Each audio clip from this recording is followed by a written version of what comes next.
what is, what's, what's coming through for with embodiment for you? Like, how are you, where do you stand in this?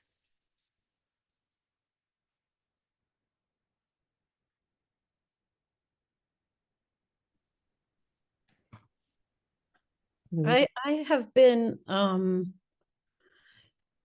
working on a construction project for my daughter, and it's been amazingly hard work for my body.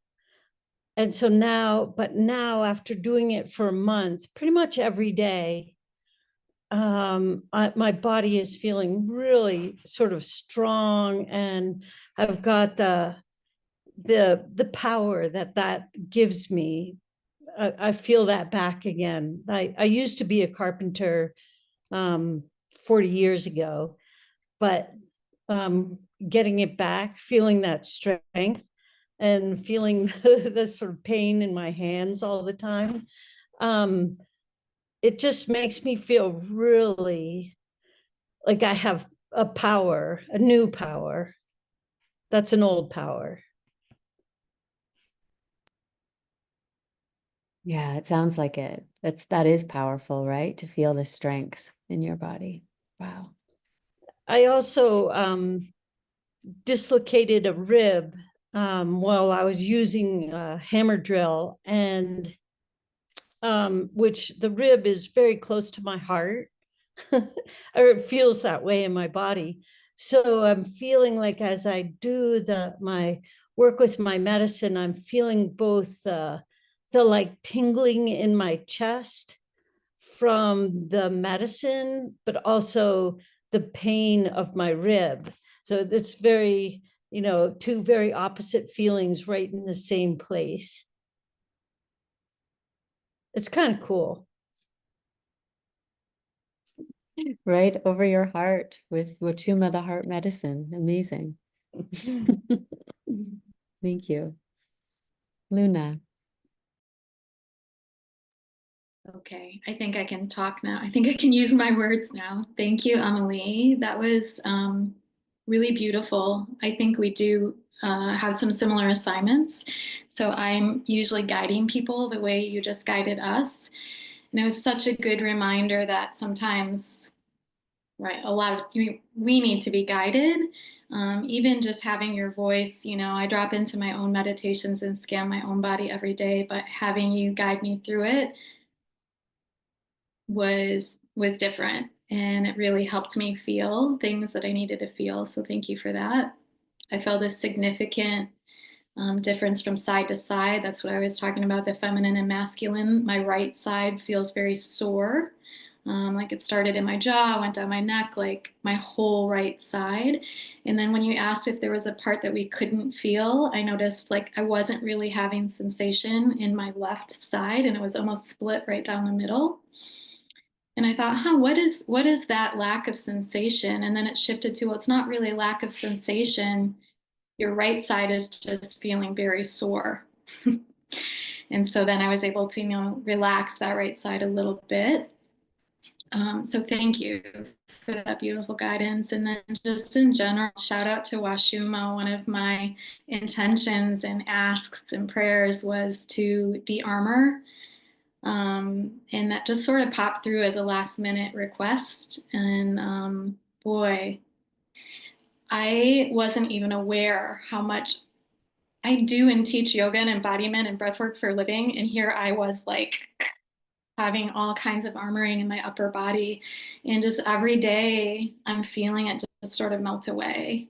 And so just wanted to, yeah, thank the medicine and thank all of you for the space you're holding for my letting go. Aho.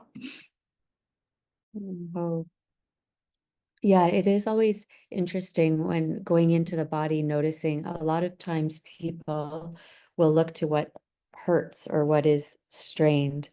And then that's the focus. That's how we, and it is, I appreciated that you then were like curious about the other side.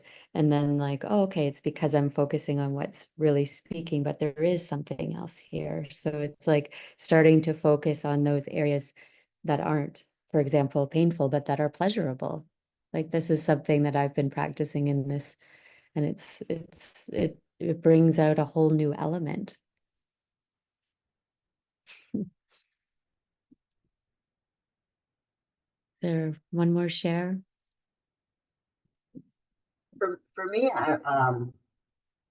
I've been a meditator on and off over the years, and I'm usually not very comfortable meditating physically, because I have pain in my back, and so while you were guiding us, I'm sitting in a chair right now, and I felt supported and much more comfortable, and so I always have something in my mind that says I should be in a lotus position. I should not be supported for some reason.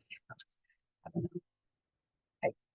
I should get over the pain, but what was coming to mind was I don't have to be in pain to meditate. And I know this in my mind, but I just kind of asking for some validation. I can have some back support when I meditate, right? Definitely. Yes.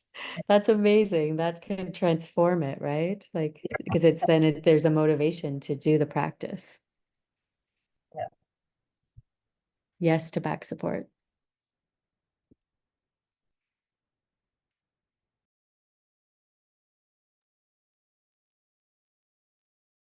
Right. So yeah, this is sort of the beginning of this topic. We're going to take a break right now, a 5-minute break, 5-minute break, and we'll be back and continuing to go into the body. So we'll return at 7 minutes past the hour.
Right.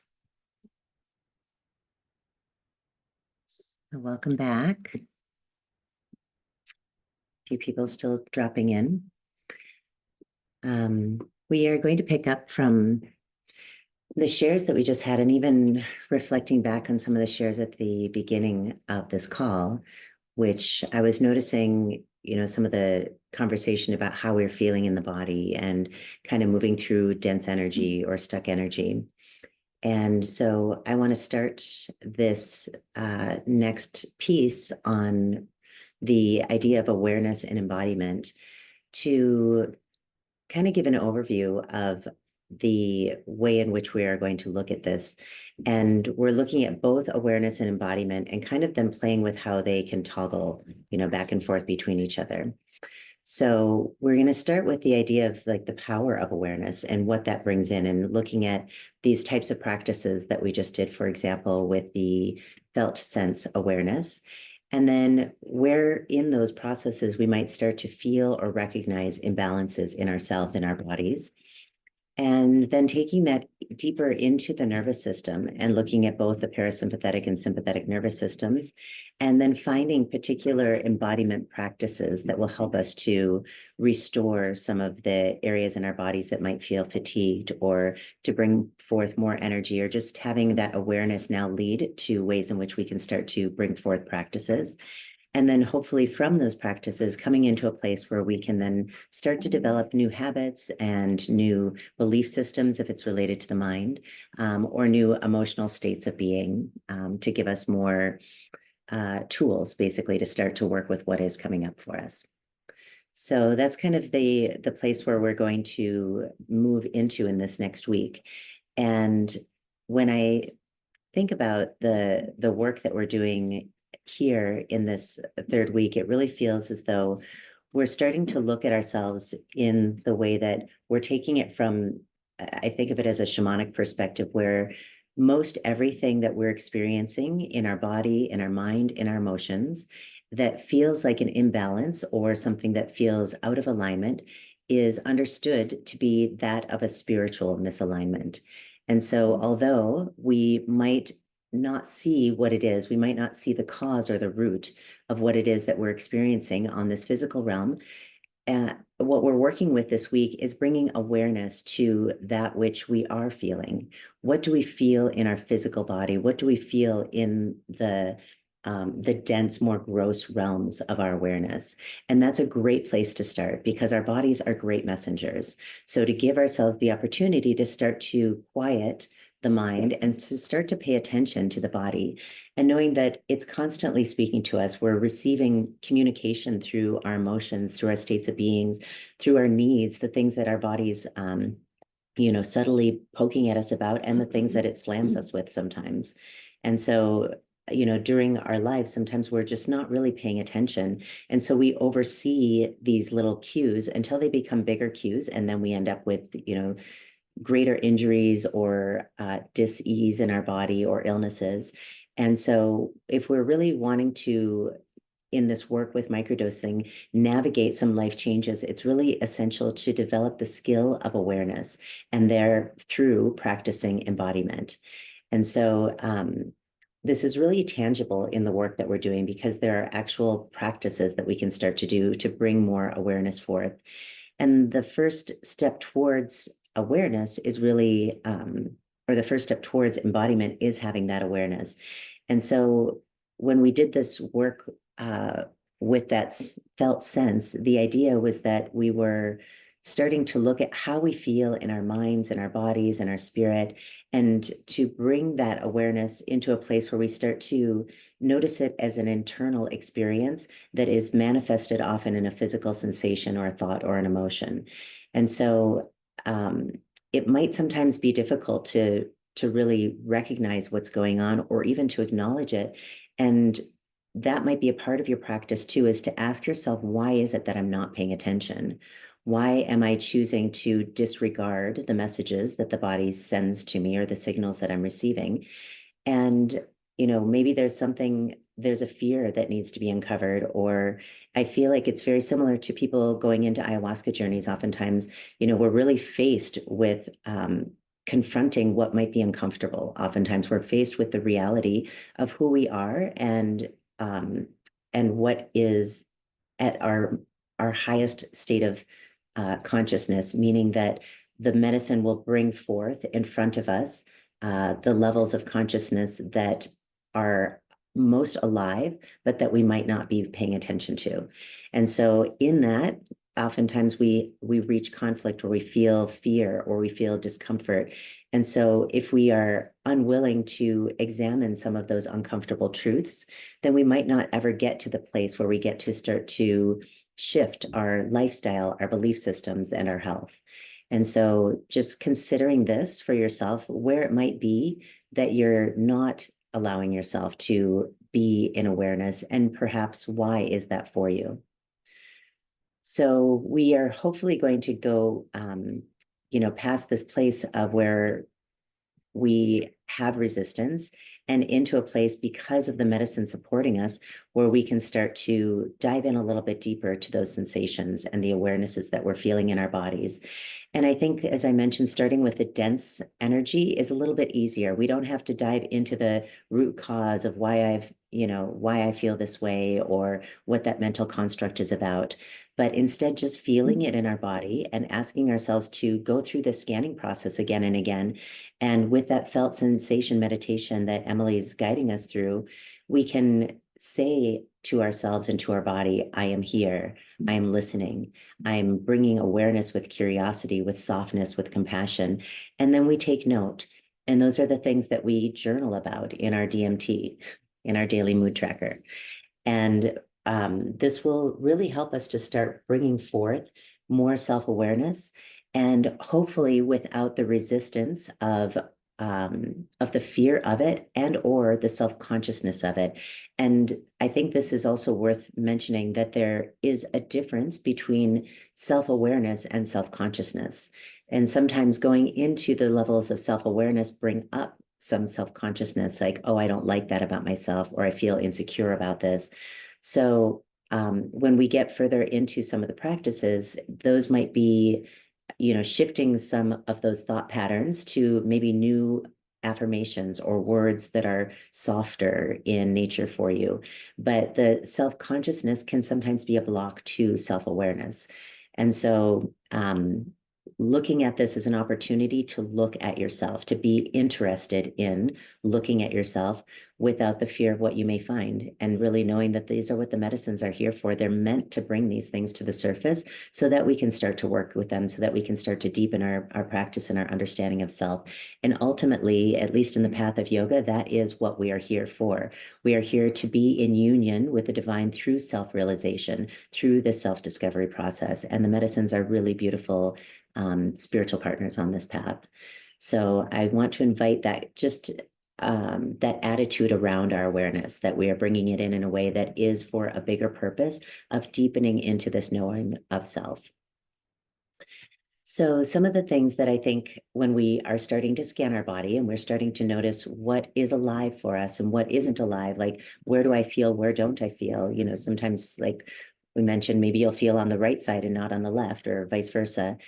Starting to bring that into awareness then gives us the opportunity to start to look at, from that physical state, what that might mean on an emotional state, what that might mean on a mental state.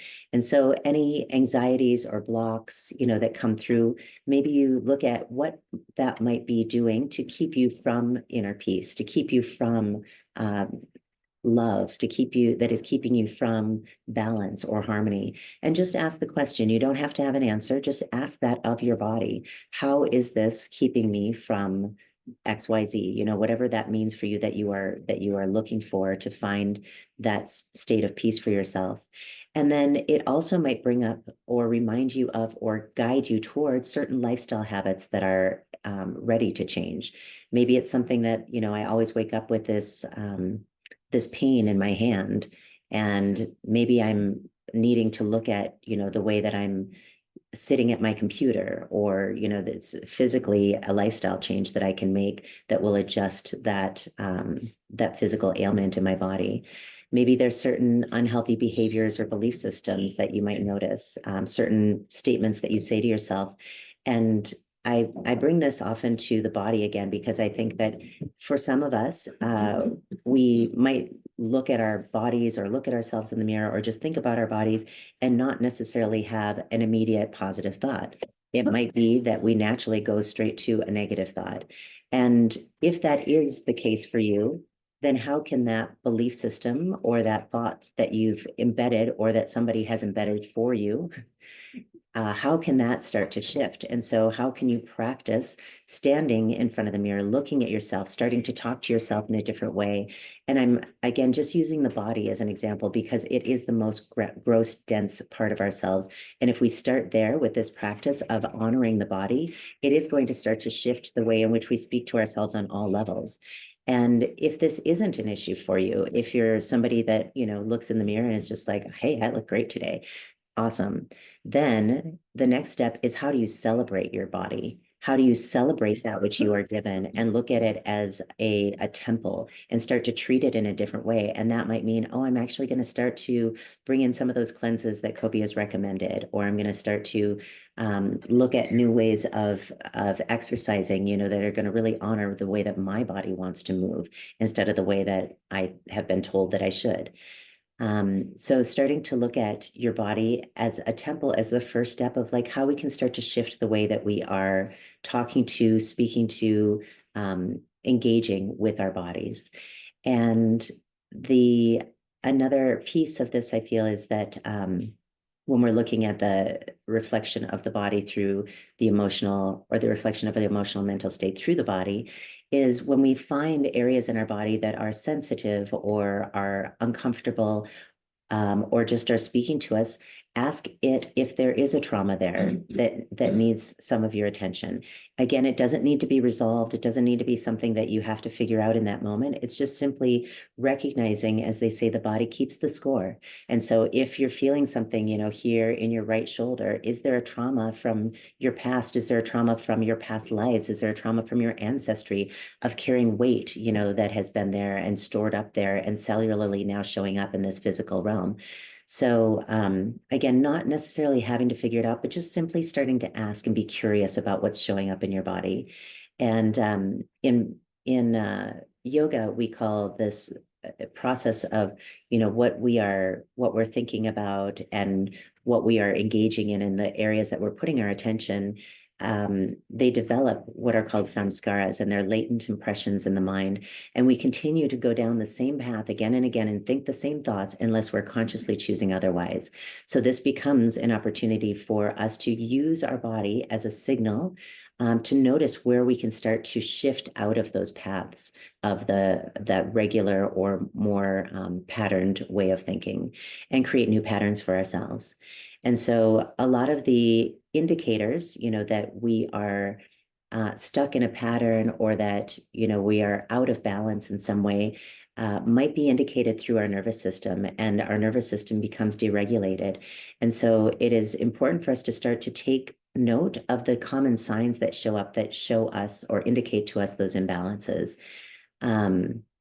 The indicators, I think, that are really common for a lot of people when we are out of balance, that show up in the body, are oftentimes fatigue, just having a hard time getting up in the morning, not being able to sleep well at night, maybe difficulty concentrating. The mind isn't functioning at its top levels, and feeling anxious, feeling depressed, feeling overly stressed.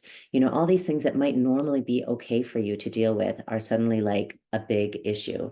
And so just noticing when the body is trying to tell you to pay attention. You might have digestive issues. For those of us working with ayahuasca, that might be the reason. But still, look at why that is wanting to move through you right now. What is cleansing? What is moving through? And again, looking back at that gross level, how does that then relate to the subtle levels of the emotional mental realm that are being affected, and what is moving through what you are flushing through your system?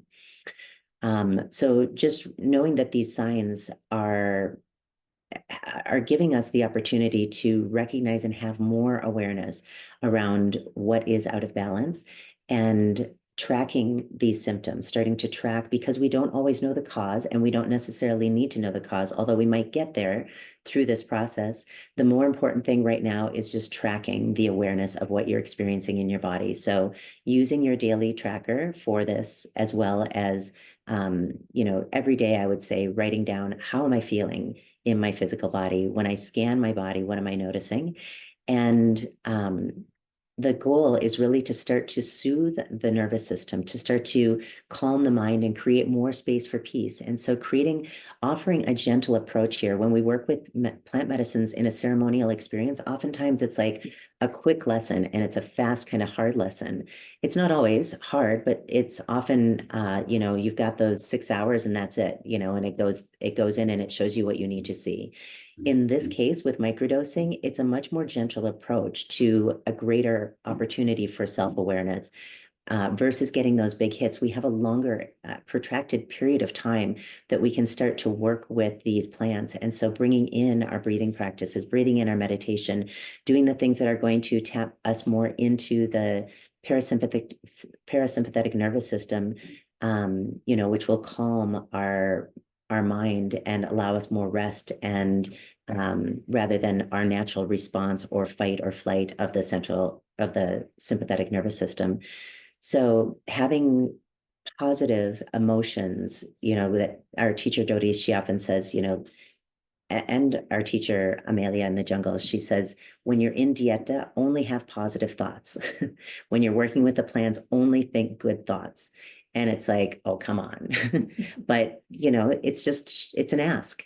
And so ask yourself, can I switch over to good thoughts during this time? Can I really engage in positive emotions and, positive things that are going to alter my nervous system? It's going to really start to increase the parasympathetic nervous system activity so that the positive emotions have a more prevalent effect on me than the negative emotions, which would in return, or in opposite of that, would start to result in the sympathetic nervous system getting stimulated.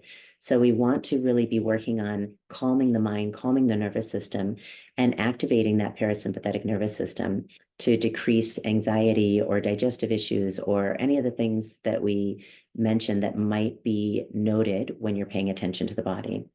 So we'll indicate these things, some practices that you can be doing, but just in general, everybody's got their own way of calming, and maybe you look for a new way that you haven't practiced before.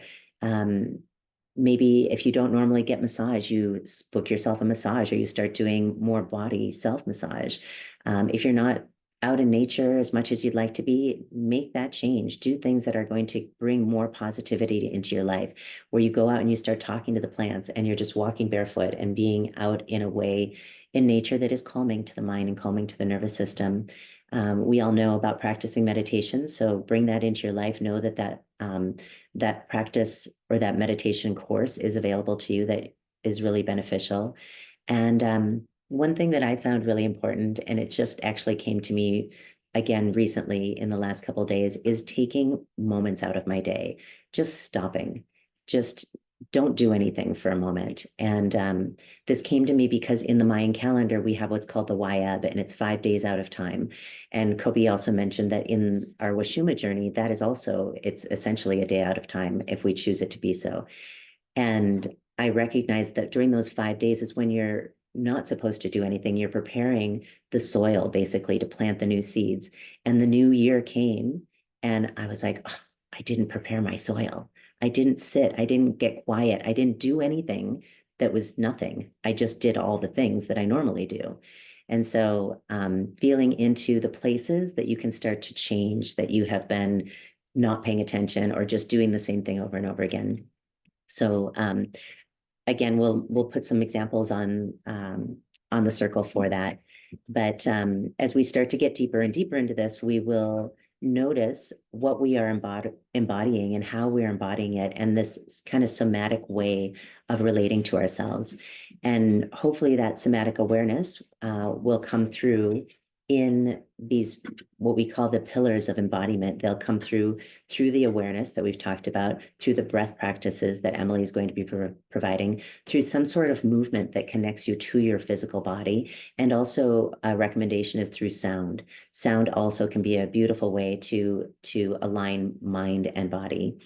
So if you can use this time during this week to really slow down, to breathe, to feel, to be, to bring more focus to the physical aspect of your body and the tasks that you're giving your body. What are you asking your body to do for you? And then as you are recognizing what your body's doing for you, in addition to paying attention, say thank you. Say thank you to your body. Give appreciation to it in ways that it knows that you care.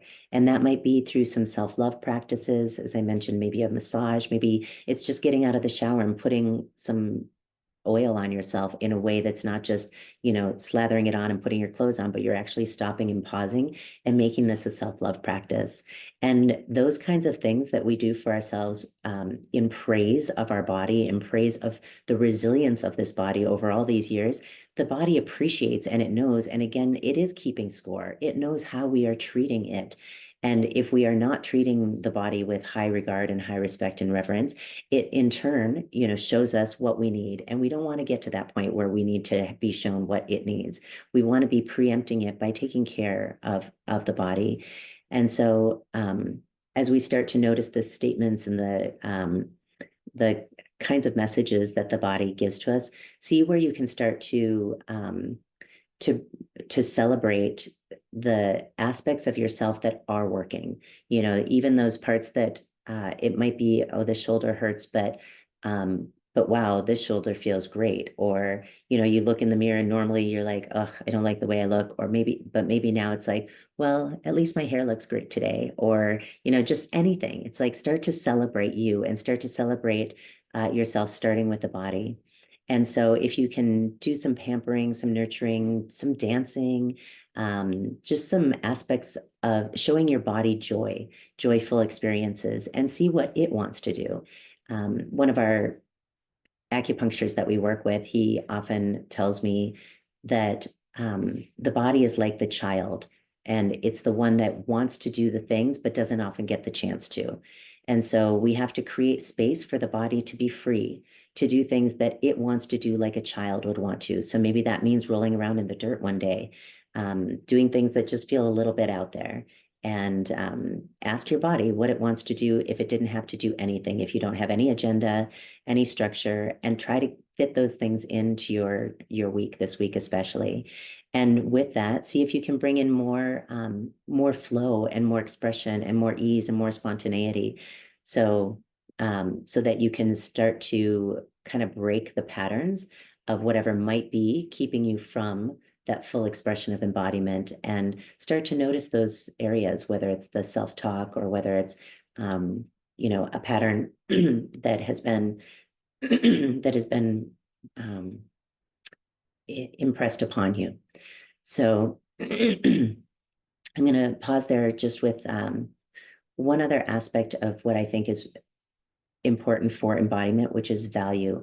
Having depth of value for this work that you're doing, valuing yourself, valuing the physical, the mental, the spiritual, the emotional, all aspects. And when you look at your own personal values, start to see how you can put those values into action using the actual physical aspect of yourself. So an example might be that one of your values is kindness. So maybe you normally think of that value as how I can be kind to my neighbors, my friends. How can I show, levels of kindness? In this case, maybe you start to prioritize your self-care. You start to make one day a week that you're going to the spa, or you're giving yourself a head massage. If your value is honesty, maybe that feels normally like I'm going to be honest with those around me. I'm not going to tell mistruths. I'm going to be really clear with my words and impeccable. Well, maybe in honesty for yourself, for your body, you're saying truthful statements about yourself and your body, that are really a positive promotion of the way in which you can feel about yourself. And it's not true. It's actually true at the core of yourself. So even if you're saying something that doesn't feel fully true at that moment, give it time. Keep using that as an affirmation so that it does become your truth.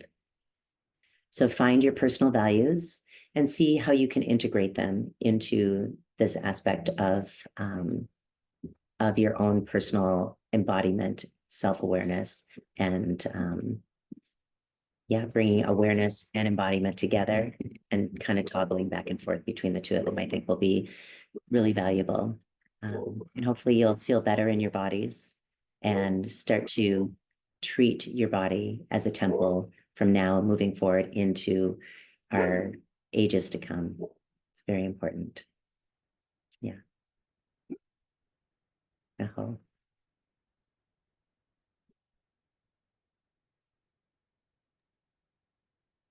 Oh. The journey for me is about becoming embodied, and it's taken me a long time to get to where I am, with being embodied and feeling embodied. And I think it feels like it's a process. All those things that Ananda just mentioned are so beautiful. And it's like, well, what's the first thing, I guess, from that really stands out for you? And do that, and it's like baby steps. We have a whole lifetime to experience ourselves as a body. But like that, treating the body as a temple, it took me time to get there. And I think part of what has been helpful for me, I teach breathwork facilitators. So I teach an online training, and what has been helpful is learning more about the body. What is going on? Like, what is this body doing? And so that's why the nervous system has been a real interest. Ananda had mentioned the parasympathetic and the sympathetic. This is something that's, like we can start to track in ourselves when we're activated, which is the sympathetic, which is the natural state of fighting or fleeing. It's actually activation in general. And it gets us out of the bed, out of bed in the morning. So the sympathetic nervous system is important for our survival and for daily just action. It's the gas pedal. So imagine that's the gas, it's your gas pedal. And then the parasympathetic is actually where the freeze state exists. So in response to trauma or a big event, freeze happens.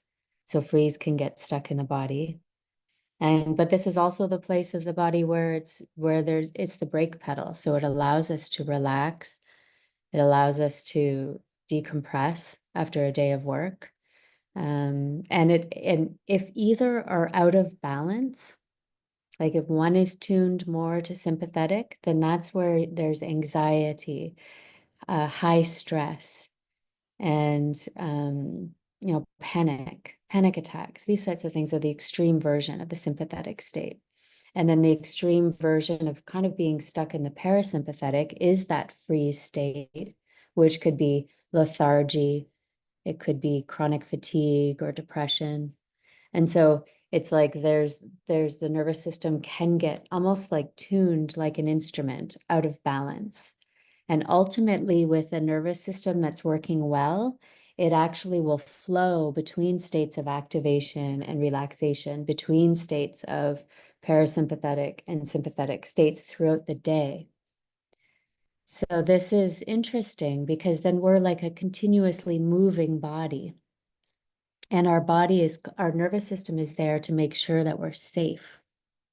And so when there's trauma that's stored that didn't get completed in the body, and the body keeps the score, as Ananda said, it's that the nervous system doesn't even know then if it's happening now or not.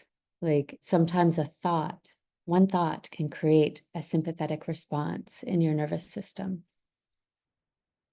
And so it's when something is stuck, then there can be a natural tendency to maybe be in a certain way, be in the sympathetic or the parasympathetic. So when you hear about these two parts of our nervous system, of the autonomic nervous system, in general, do you have a feeling of where your nervous system is tuned? So do you feel like you're tuned more like on the action oriented, maybe can get anxious, it can, it's like that overwork kind of scenario? Who here feels like they might be tuned on that level, maybe fast paced, that type of thing? Yeah, so then that's a good awareness to have, to go, okay, like if I'm naturally here, what can I do to then activate and do practices for my parasympathetic? And then there's the other side. So who here feels like they're more tuned to the parasympathetic, where there is more lethargy, getting out of bed in the morning is more difficult. Maybe there's some history of depression or current depression. Like who here feels like more that their parasympathetic is tuned. So then so it's like you kind of get a sense of where you're at and where you're tuned to. And then that's when you can introduce different practices to help you. So for example, the parasympathetic would be, you need activation, right? So like Kapalabhati, like a strong breath work session, a strong pranayama breath will help to bring activation to you, to get you up and out with energy. And then with a sympathetic activation, which that's me for sure, the coherence breath, which I shared with you last week, which I encourage you start doing every day. This balances both nervous systems, but whenever you extend the exhale, so a long exhale, like even the sighing activates the parasympathetic. So whenever you feel like you're in moments of stress, then you can extend your exhale to relax. And it's amazing. That's like a couple breaths away can shift your nervous system like that. And this is the beauty that we have with this knowledge of ourselves and of the body, is that we can then are empowered and know that then there's a choice. Okay, I can take some breaths here. I can feel myself activating. I'm responding, and I can take a couple breaths. Or this has been a really busy week. I need to get a massage to bring it down. Or I really want to receive more activation. So it's like I'm going to do the hot cold. Like that's a beautiful example of actually for both, tuning both of those is the hot cold therapy. But a cold shower in the morning, my goodness, like ending your shower on cold, if you're tuned to the parasympathetic, now that's going to activate and get you going. So it's like knowing what's going to work for you personally as well. And a big part of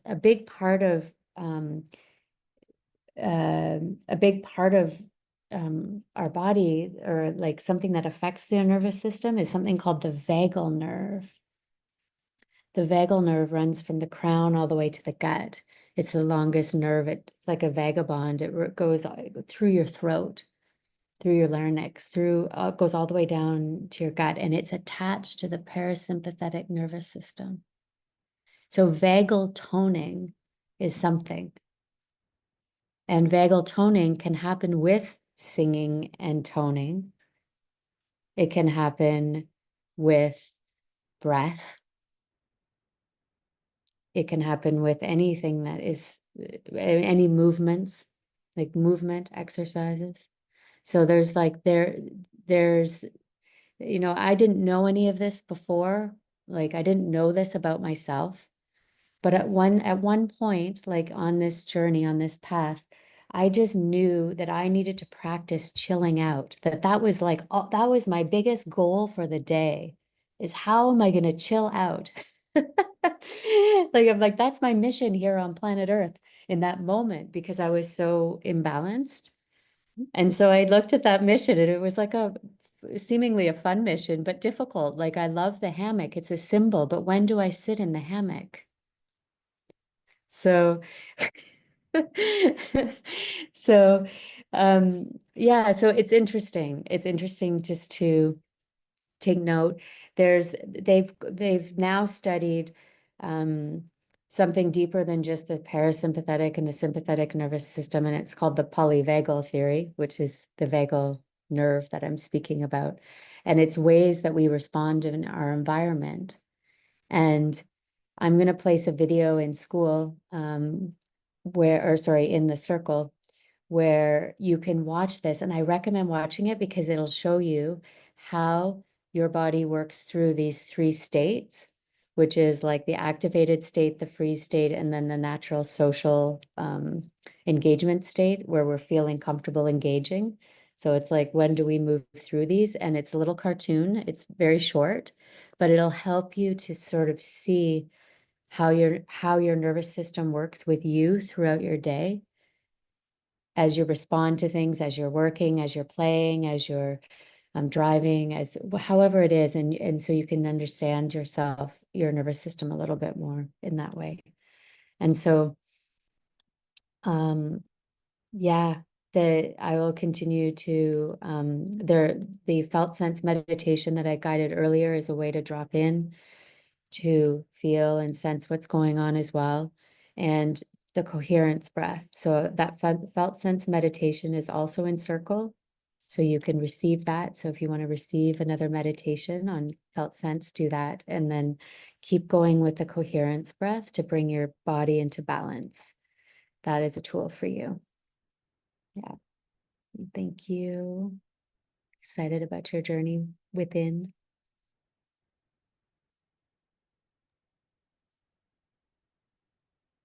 Thank you, Emily. I remember 15, 16, 17 years ago when I first met Emily, all we did was lay around in hammocks. That was just called life.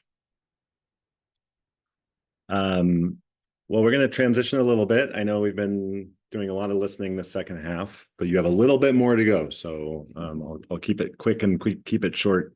And I think it's pretty interesting. I'm going to share a little bit about our upcoming cleanse option for this coming week, and a little bit about kind of the shamanic philosophy as to why we're cleansing in the first place and what it's all about.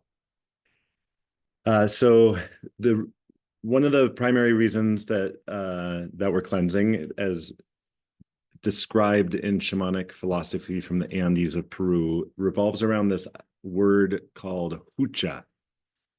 Just by show of hands, has anybody ever heard the word hucha before? Okay, we got a couple. Nice. I love hucha. I just like saying it mostly. It's why I like to talk about it, just because I like to say hucha a lot. So bear with me. It's a fun word to say. Hucha is basically like our ego body getting emitted onto the world, and other people's ego bodies getting placed on us, absorbed into us.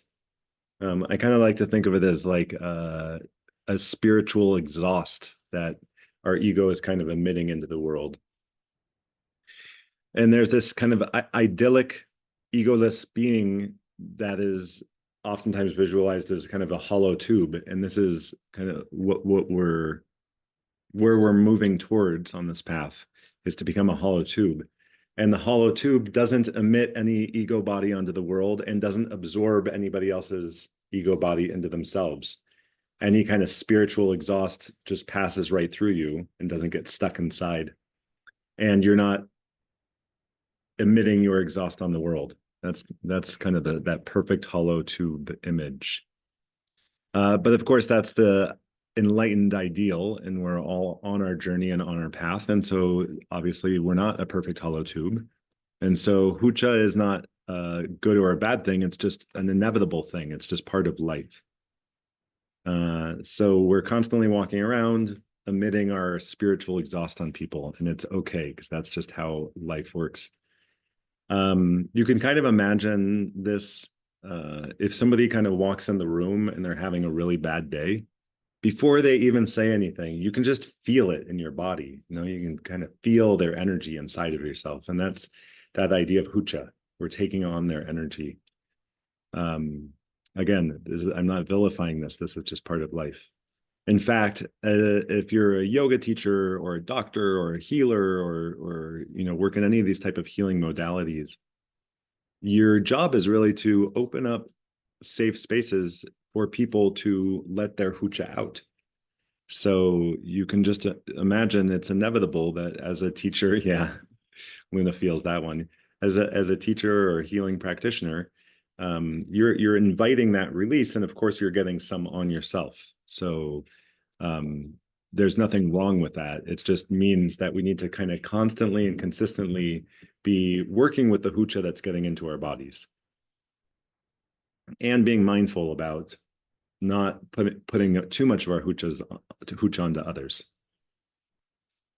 So that's kind of where the cleansing practice comes in. You know, this is a lifelong practice. There's no end to it. But one of the nice things about it is, as we progress along this path, our tube does get cleaner and cleaner, and less stuff does tend to stick on us. That's how healing practitioners become healers, is by going through their healing process and becoming clearer and clearer and clearer, and then being able to work with others without receiving too much stickiness. Because what happens if we don't cleanse the hucha that we're receiving over, and it becomes really stagnant and embedded inside of ourselves, over long periods of time, it eventually becomes louder and louder and louder until it actually becomes disease. And we're trying to prevent that. We're trying to stay as clear as possible to keep the energy flowing, to prevent that stagnancy, so that we can keep doing our own personal healing work, so we can help others go through their healing journeys as well. And in this way, kind of help consciousness elevate. Another nice thing that I find in our work, we hold a lot of sacred spaces for people to come and to go through a process. And it's really fun. The work is really fun. We love it. You know, we love working with people in these ceremonial ways. We love guiding them through these processes. We love the healing that happens. We love every part of the journey. So I tend to think of our work not as what we're doing inside the container, as much as when the container ends and closes, to do our healing processes, to do our cleansing between the groups, between the sessions, between our clients, so that we make sure we're really excited to go back to work, that we're full of energy, we're high vibration, and we're ready to work again. So for me, really my work is between what normally would be called work, between ceremonies, to make sure that I am not storing all the energy in my body and slowly declining over time. You can also sense and feel hucha if you're just kind of tired, you know, life is just kind of getting to you and it's wearing you down. And it's not like you're tired because you didn't sleep last night. It's just because, you know, there's just something in you that you've kind of lost your spark.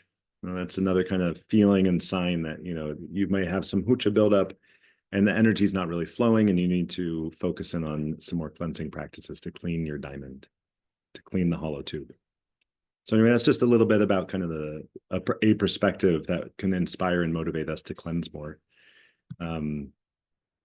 The much bigger topic becomes how to cleanse, and that's something that could be its own, you know, 1,000-hour course on cleansing, because it's just an endless topic.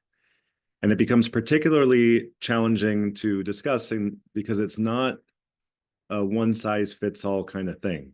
There's no perfect prescription for everybody as to how to cleanse. But because it's not super generally prescribable, it is actually a really fun opportunity, because the most important thing about cleansing, from my perspective, is to experiment, to try things out, to do different things, and to see how your body receives each different cleanse. Some are going to work for some people, some are going to work for other people, and we get to become our own best guinea pig and try all sorts of different things out and see what resonates the most. On another day, I'll talk more about, as we've kind of gone through more different cleanses, I'll talk about how to kind of some ideas of how to build a cleansing protocol into your life and how to schedule it. But I think we can save that talk for another day, just because we're just getting going, and I'd like to offer you more different kinds of cleanses before we start talking about building a bigger kind of year-long cleansing protocol. So that brings me to the next topic, which is this week's cleanse, and it revolves around another shamanic topic, another also from the Andes, also from Quechua, and it's the idea of a kuya, which is another cool word. A kuya is a healing stone that you will often place inside of a mesa, which is like the briefcase of the shaman. And it's a healing stone that can be used for your work. If you are, you know, if you're going to be working with somebody in a massage or a healing session of any kind, or even in a yoga class, or any type of healing you're doing, you might open up your mesa and see all your different kuyas, all your different stones or crystals or sacred objects, and they'll each have kind of a different meaning to you. And the meaning that each crystal or stone receives, the meaning that it has to you, is based on the healing that you received while holding this stone. So maybe it's easiest to explain through an example. Some not homework, what are we calling it? A practice you might explore this week is to find a stone or a crystal. That can be from a shop, it can be from your yard, from the earth. It might be some sacred object you already have. It doesn't have to be a stone or a crystal. It could be a sacred object of any kind. It could be something new, especially something that doesn't have a lot of meaning to you already, because we're going to be infusing it with meaning during our time together. And the idea is, once you have this crystal, to work with it consistently over these 10 weeks that we have together. And in so doing, anything you learn will be infused into this crystal or stone or kuya.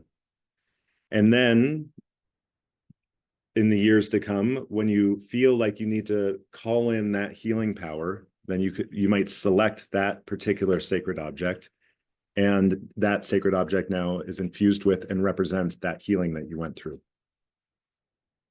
So for instance, since my mom is sitting across the table, since I use these, if I were to use these 8 weeks of healing any wounds or repairing any relationship that we may have, then this crystal that I've been working with during these weeks might carry that energy.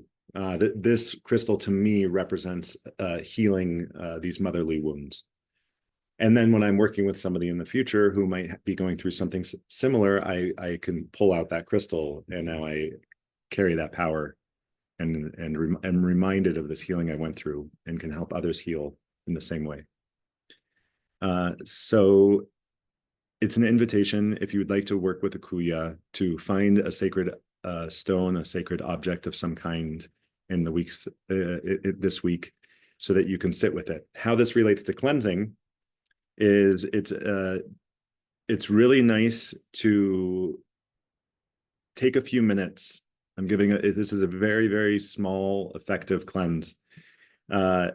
It's almost like the 10 breaths that Emily shares, but just doing the same thing, but with a crystal in your hand and feeling the energy of your body pouring into the crystal or stone or sacred object as a form of cleansing. And this could be 10 breaths, this could be 10 minutes, as much time as you have, and it can be speckled throughout the day. If you're ever feeling, energy in your body, if you start noticing hucha, that's part of this practice. Just start noticing how other people's energies affect your energetic body.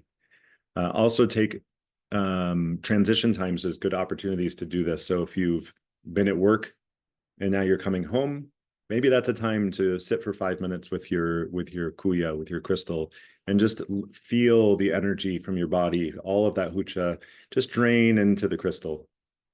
They're really powerful for doing this kind of work. And then you'll likely want to cleanse your crystal, maybe a smudge or some smoke or some bells, some sound, and then you can put your crystal back on your altar. So find a kuya, sit with your kuya, and start noticing hucha. Start noticing how the world affects your energy body. Yeah. I see the flip side of the kuya. Oh, Ananda has something to add. Just to recognize the flip side of the kuya. So if your lesson is about healing my mother wounds and kind of knowing what those specifically are, if you're engaging in putting that energy into the stone is meant to be turned around to show you the light side of the shadow. So you're then to receive that message of what that lesson was for. Why did you have those mother wounds? What did it teach you? What are the takeaways from that? And that's part of what you carry now in that stone as your tool, as your healing, as a part of your healing kit, basically. So making sure that when you're putting your energy into it, you're also asking to receive the power of the teaching behind it. Yeah. Fun homework, right? Yeah. This is a good assignment. Yeah. Can you imagine if these were taught in school? If there was an assignment in 5th grade to go find your kuya? We'll get there someday. And all of these practices, and the things that we've talked about with awareness and embodiment and the felt sense and the nervous system, the hucha, the cleansing, and the shamanic kuya, they're all in the class notes in the circle. So you'll find everything there. Just to refer back to it anytime you want to. It's a nice reference and a summary of this week's work. And particularly keep an eye on the follow-up. That's where we put kind of all of these practices and homework assignments. So all the class notes is a lot about what we talked about, and then the follow-up is kind of the assignments or potential practices for the week to come. Yeah. And this recording will be there if you ever want to reference it as well. That's right. Thank you, school. Yeah. Thank you, family. Yeah. Yeah. Thank you, Stephanie. Thank you, Rebecca. Yeah. Luna says, curious if you have any thoughts on crystals in the container our medicine is in. The pot might kick. Oh, yes. Great. I have always had my amethyst there with him. Beautiful. Great. That sounds like a perfect kuya. Yeah. Yeah. Beautiful. Mm. Sending blessings to you all in this next step of our path, and asking for our bodies to be, for us to be aware of our bodies as messengers. May we find exactly what we need to, and may we continue to deepen our relationship with the medicine that we are working with. And know that ultimately the work of the medicine is to show us and deepen our relationship with ourselves and with Great Spirit. So honoring our path that we're each on, and honoring this moment, this week, and all that we have yet to discover in this time together.